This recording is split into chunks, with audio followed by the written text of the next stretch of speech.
안녕하세요. 한 주간 가장 뜨거웠던 이슈를 쉽고 재밌고 날카롭게 풀어드리는 이슈체크 시간입니다. 김주영 기자입니다.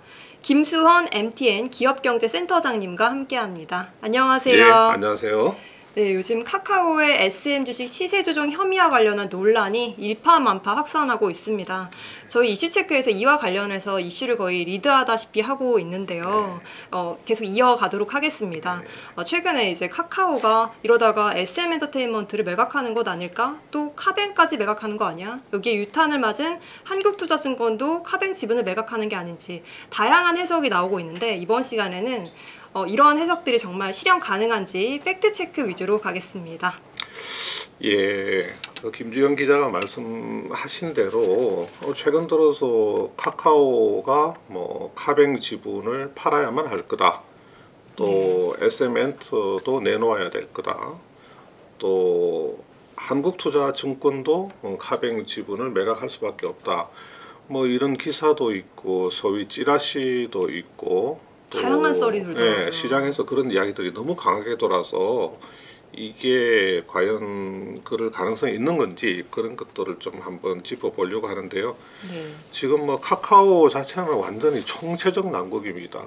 아시다시피 엊그저께 카카오 모빌리티가 분식 회계로 감독원 조사를 받는다 하는 것도 이제 보도가 되었고요. 근데 이 모든 이 문제의 발단은 사실은 올해 2월 달에 하이브가 SM엔터를 그 경영권을 확보하기 위해서 그 SM엔터 공개 매수에 들어갔을 때 카카오 쪽에서 그것을 저지하기 위해서 카카오하고 카카오 엔터테인먼트가 그 사모펀드하고 결탁을 해서 그 SM 주식을 대량으로 매집을 하는 과정에서 그 시세 조종성 거래를 했다가 감독원에 적발된 사건, 그게 지금 모든 문제의 출발점이 된 거거든요. 근데 이게 문제가 뭐냐면, 지금 기소가 된 사람은 그 카카오 측의 임원들이 기소가 되어 있어요. 근데 문제는 지금 감독원에서 그 법인 회사, 다시 말해서 카카오도 지금 기소를 했단 말이죠. 그러면 기소된 카카오에 대해서, 카카오는 사람이 아니니까 기소된 카카오에 대해서 만약에 유죄가 인정이 되면 그 벌금형이 나올 겁니다. 이게 이제 양벌 규정이라고 하는 거거든요.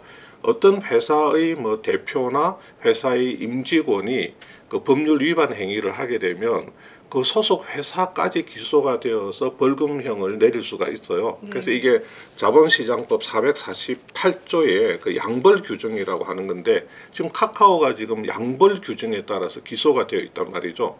근데 카카오에 대한 벌금형이 확정이 되면 무슨 문제가 생기냐면, 금융위에서 야, 카카오 네가 지금 카카오뱅크의 대주주로서 자격이 있는지를 우리가 다시 한번 심사를 하겠다 해서, 대주주 자격에 문제가 있다고 생각되면 너가 가진 카뱅 지분 27% 중에서 10%만 남겨놓고 나머지 17%는 매각을 하라는 강제 매각 명령을 내릴 수가 있거든요. 이게 이제 근거 조항이 뭐냐면 그 인터넷 전문은행 특례법이라고 있습니다. 원래 카카오 같은 그 비금융 회사는 그 인터넷 전문은행 그 지분을 10%밖에 가지지를 못해요. 근데 금융위가 특별 승인을 해주면 그 지분을 34%까지 가질 수가 있죠. 그래서 지금 카뱅 같은 경우에는 금융위의 그 특별 승인을 받아서 카카오가 지금 27% 지분으로 대주주를 하고 있죠. 그 다음에 2대 주주는 한투증권인데, 한투증권도 똑같이 27%인데 한 주 차이일 거예요 아마. 지금 그런 구조로 되어 있거든요. 그런데 이 대주주인 카카오가 최근 5년 안에 금융 관련 법령이나 조세 관련 법령 또는 공정거래법이라든지 아니면 특가법상의 가중처벌법 같은 것을 그 위반을 해서 벌금형 이상에 되는 형사처벌을 받은 사실이 없어야 돼요. 근데 만약에 이번에 그 카카오가 그 시세 조정 혐의로 양벌 규정에 따라서 기소되어서 벌금형 같은 그 유죄 판결을 받게 되면 이 금융위가 다시 대주주 자격 심사를 해서 이제 그 승인에서 이제 제외되는 거죠. 그러니까. 17%, 10%까지는 뭐 오케이. 근데 나머지 17%는 카카오가 가맹 지분을 팔아라고 명령을 내릴 수가 있는 거죠. 지금 혐의를 받는 것이 자본시장법 금융 관련 범죄이기 때문에 네. 인터넷 은행 특례법에 따라서 대주주의 자격을 상실할 수 있는 그런 상황이죠. 네네네네. 근데 지금 뭐 우선 먼저 자 이제 카뱅에 대한 이야기. 카뱅 지분을 카카오가 내놓을 경우에 그 한투증권도 왜 그러면 카뱅 지분을 내놓을 수밖에 없다고 이야기하는 사람이 많은지 그거는 조금 뒤에서 설명하고 우선은 그 카카오가 SM엔터를 강제 그 매각할 수밖에 없다는 이야기도 지금 굉장히 강하게 돌고 있어요. 근데 이게 과연 맞는 이야기인지 그걸 좀 말씀을 드리겠습니다.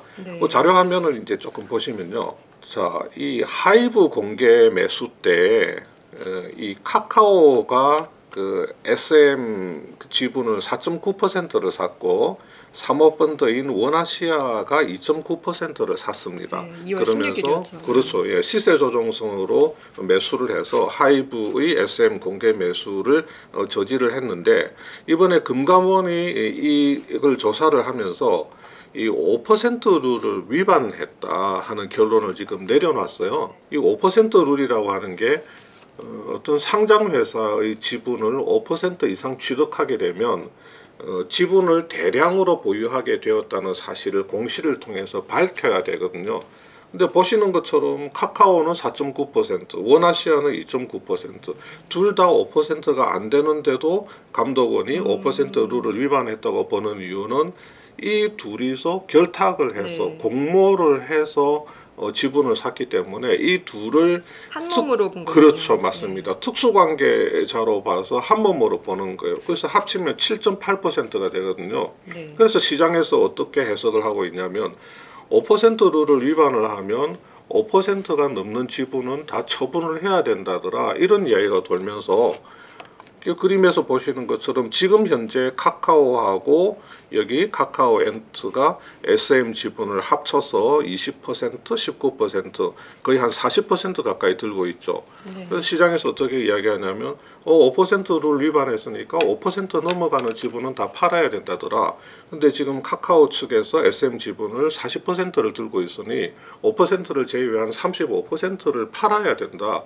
그러면 SM을 그냥 사실은 매각을 해야 되는 거 아니냐 이렇게 해석을 하고 있거든요. 근데 SM 주식 게시판에 그런 얘기가 있더라고요. 근데 이게 결정적으로 어떤 사실을 잘못 알고 있냐면 자 이거 보시는 것처럼 5%룰 위반 당시를 기준으로 해서 5% 초과 보유 지분에 대해서 처분 명령이 가능하다. 다시 말해서 5%룰 위반 당시로 가보면 4.9, 2.9 해서 이렇게 7.8이 되죠. 이 7.8 중에서 5% 넘어간 부분이니까 2.8만 팔면 되는 거죠. 그러니까 카카오 측이 가지고 있는 지금 40% 지분 중에서 35%는 그냥 공개 매수로 사들인 겁니다.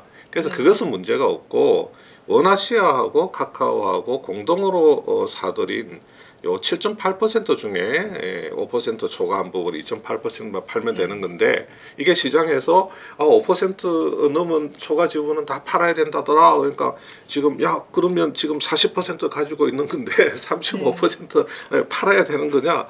그러면 강제 매각인데 뭐 이러고 있는 거죠. 그게 사실이 아닙니다. 그것은 사실이 아니고요. 팩트체크 첫 번째는 SM엔터 강제 매각은 사실이 아니었습니다.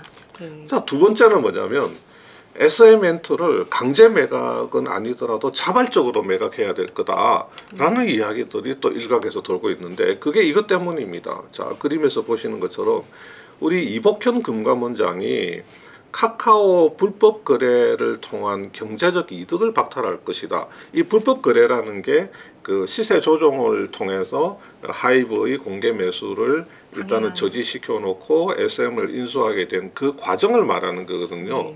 그래서 이 불법 거래에서 발생된 경제적 이득을 박탈할 거라고 했으니 지금 언론에서 뭐라고 이야기하냐면 이 기사에서 보시는 것처럼 SM을 스스로 매각하라는 압박을 이복현 원장이 했다는 해석이 나왔다. 그래서 제가 아는 분들도 야, 이복현 원장의 발언으로 보면 카카오한테 야, 너네들 그 SM엔트 그냥 스스로 매각해라. 그래서 그 불법적인 그 이득을 다시 돌려놔라는 그런 그 강한 의지를 지금 원장의 대놓고는 카카오 말 쪽에 못하지만 무언의 그렇게 압박이다. 뭐 이렇게 준 거다. 이렇게 되면서 그러면 자발적으로 매각할 거다. 그런 이야기가 있더라고요. 근데 그게 가능한 일인가요?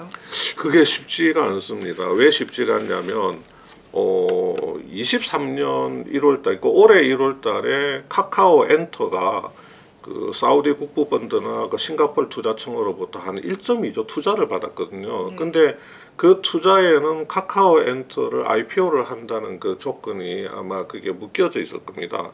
근데 카카오 입장에서는 카카오 엔터를 상장시키기 위해서는 SM 엔터가 필요하거든요. 그래서 시세 조정이라는 무리수를 둬서라도 그 하이브를 저지시키고 그 SM을 인수를 했던 거거든요. 네. 그래서 이 SM하고 카카오 엔터를 좀 묶어가지고 묶게 되면 카카오 엔터의 이제 밸류가 높아지니까 IPO 할 때 좀 고밸류로 그 IPO를 할 수 있으니까 그렇죠. 근데 지금 뭐 사우디나 싱가포르 애들도 그 1.2조 투자를 할 때는 카카오 엔터 밸류를 이제 상당히 높게 보고 투자를 했기 때문에 카카오 엔터가 상장할 때 좀 고밸류로 상장해주지 않으면 사우디나 싱가포르 애들이 그 IPO 과정에서 좀 손실을 볼 수밖에 없죠.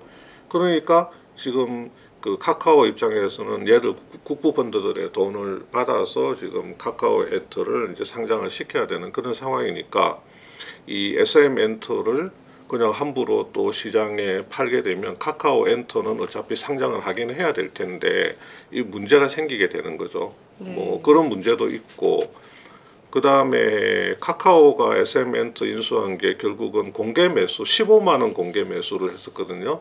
15만 원 공개 매수를 해서 SM 지분을 35%를 확보를 했는데 팔게 되면 어떻게 되겠어요? 그거보다 낮게 팔아야 하지 않을까요?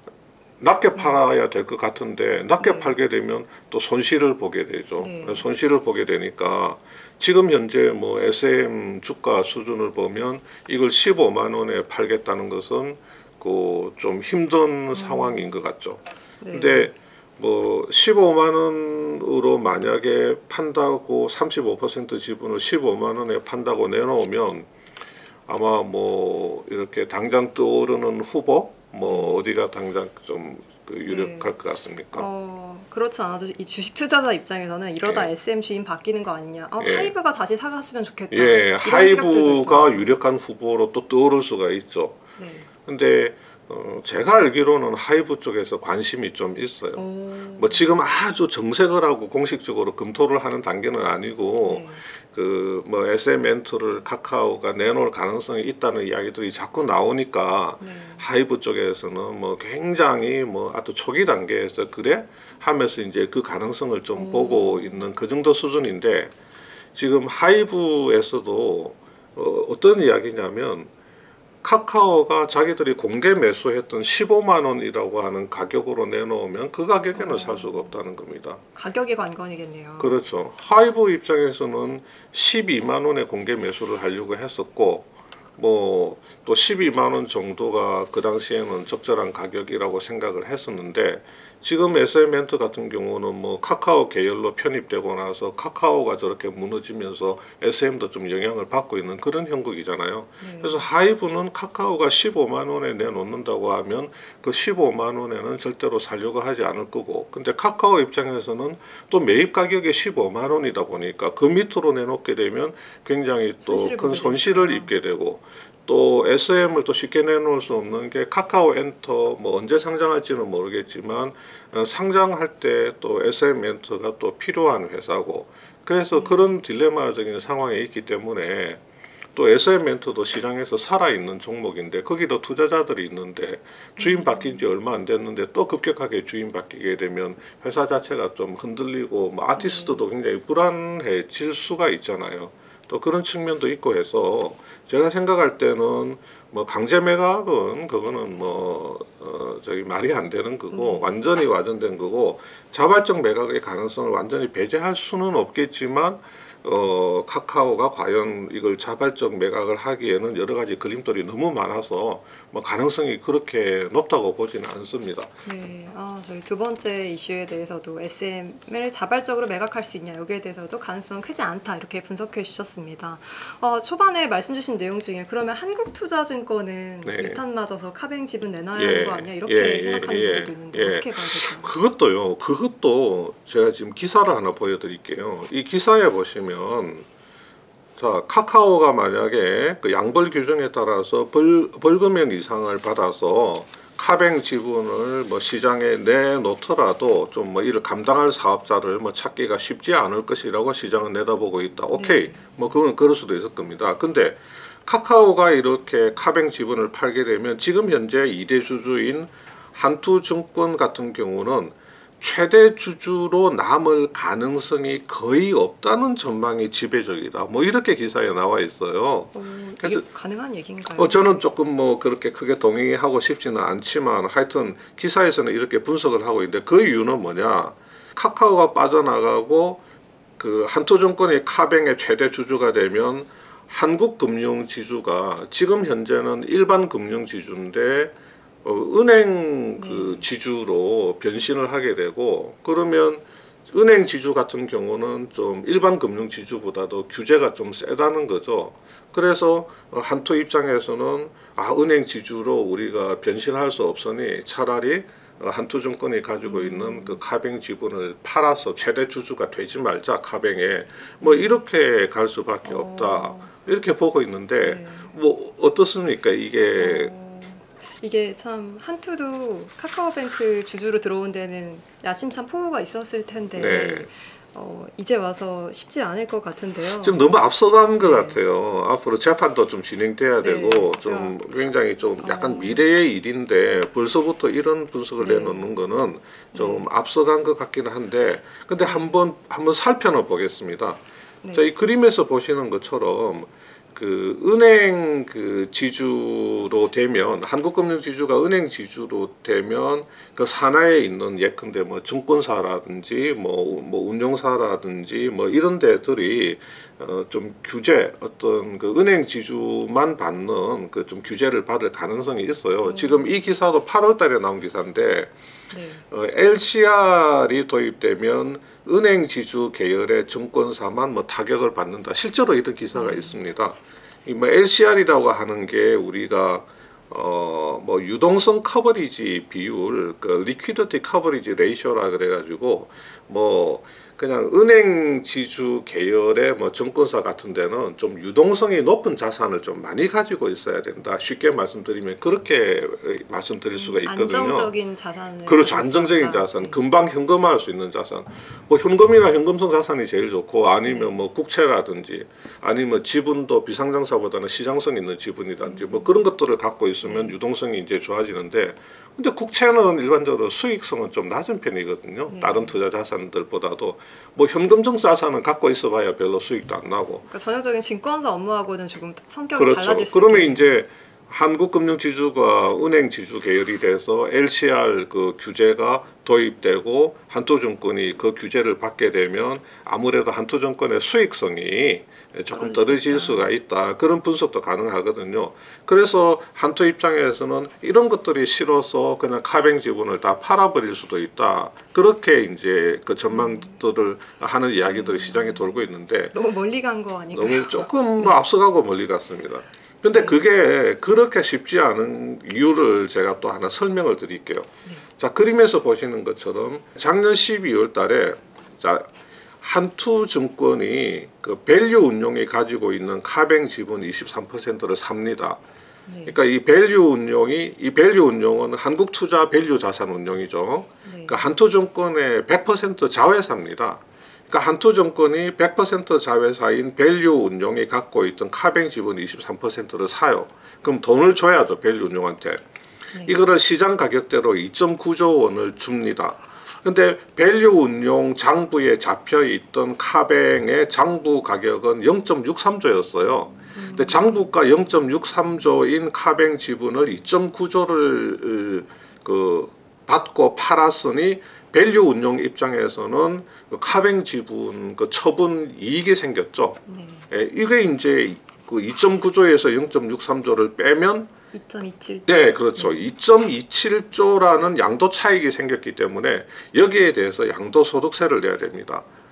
양도소득세 뭐 25%인가 하여튼 그거를 적용을 하면 한 6천억 정도 돈 나올 거예요. 그 밸류 운용에 6천억의 세금을 내야 되는 상황인데 당시에 한 푼도 안 냈어요. 아마 증권거래세로 한 15억인가 그 정도 냈을 것 같은데 한 푼도 안 냈어요. 왜 안 냈냐면 자, 보시는 것처럼 100% 모자 회사는 연결납세라는 걸 하는데 연결납세가 이제 우리 2010년도에 법인세법 개정에 따라서 도입된 제도인데 100% 모자 회사는 둘을 한 회사처럼 묶어가지고 이 손익을 통합을 해서 법인세를 내도 된다 이런 이야기거든요. 그러면 한투증권하고 밸류 운용을 이렇게 한때 묶어버리면 이 한때 묶은 실질적인 그 이 한 그룹 안에서 이렇게 지분을 주고 사고 이렇게 팔았기 때문에 이게 내부 거래가 됩니다. 내부 거래. 그러니까 이 연결 납세에 따른 이 하나의 어떤 그 한 몸통 안에서 이런 거래가 일어났기 때문에 요건 내부 거래가 돼가지고 이건 세금을 안 내도 됩니다. 좀 늦게 내야 되는 건가요, 그러면? 아, 맞습니다. 예, 예. 안 내도 되는 건 아니죠. 예. 김주현 기자가 바로 잡아주셨는데 늦게 내는 겁니다. 그래서 이 밸류 운용은 카뱅 지분 양도 차익에 대한 과세 이연을 받는 겁니다. 과세 이연. 언제 받느냐? 한투증권이 카뱅 지분을 외부에 팔게 되면 그 시점에 밸류 운용이 우리가 옛날에 2.27조의 양도 차익을 봤었죠. 그러면서 국세청에서 세금 내라 그러면 한 6천억 정도 세금을 내야 됩니다. 그러니까 우리가 시장에서 예상하는 대로 한투증권이 우리는 뭐 은행 지주로 가지 않을래 그리고 구태여 현 시점에서 세금 내가면서 팔지는 카뱅 지분 다 털어버리겠다 그러면 바로 6천억 세금을 내야 되는 문제가 생깁니다. 근데 한 6천억이라는 돈이 작은 돈이 아니죠. 한투증권 작년에 영업이익이 4천억이에요. 그 굉장히 큰 돈이고 그 다음에 이 카뱅이라고 하는 이 회사 카뱅이 지금 보시는 것처럼 20년도에 영업이익을 보면 20년도 1200억 21년도에 2,500억 그 다음에 작년에 3,500억 올해 상반기에 2,481억 점차 영업이익이 늘고 있네요. 예, 상하반기 그냥 곱하기 이 단순 계산하면 4,800억 되거든요 올해. 그러니까 1,000억에서 2,000억대에서 3,000억대에서 다시 4,000억대로 굉장히 성장성이 좋은 내실을 다져가는 은행인데 이 지분을 털어버린다? 은행 지주하기 싫어요, 뭐 규제 받기 싫어요 그러면서 이걸 털어버린다? 이거는 제가 볼 때는 이거는 뭐 가능성이 매우 낮다고 보입니다. 그래서 이게 시장에 너무 이런 이야기들이 난무하고 있는데 그렇게 설득력이 있는 것 같지는 않아요. 네, 한투가 카뱅의 지분을 내놓을 가능성도 크지 않다고 분석해 주셨는데요.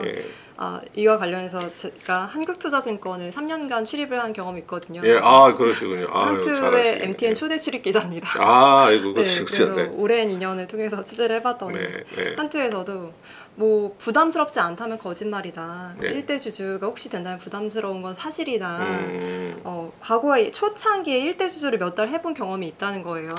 그래서 해보니까 그 비은행지주로서의 규제라는 것을 받게 되는 것이 엄청 회사의 존립이 위태로울 만큼 큰일 나는 일이 아니라는 걸 실감을 했고 또 아까 센터장님께서 말씀 주신 것처럼 이제 기소돼서 유죄 판결 나려면 3년 가까이 시간이 걸릴 텐데 그렇죠. 그 사이에 또 무슨 일이 벌어질지 몰라서 지금은 그냥 관망하고 있다. 뭐 이런 얘기를 그렇죠. 지금 뭐 벌써 뭐 그런 이야기를 하기는 그렇고 그래서 너무 많은 이야기들이 그냥 난무하고 있는 것 같아요. 카카오 시세 조정 혐의와 관련해서 SM엔터테인먼트의 주인이 바뀐다는 등 아니면 카카오나 한투에서 카뱅의 지분을 매각한다는 등 여러 시장의 해석들이 다양한데 여기에 대해서 I am fact 식으로 정리를 잘 해주셨습니다.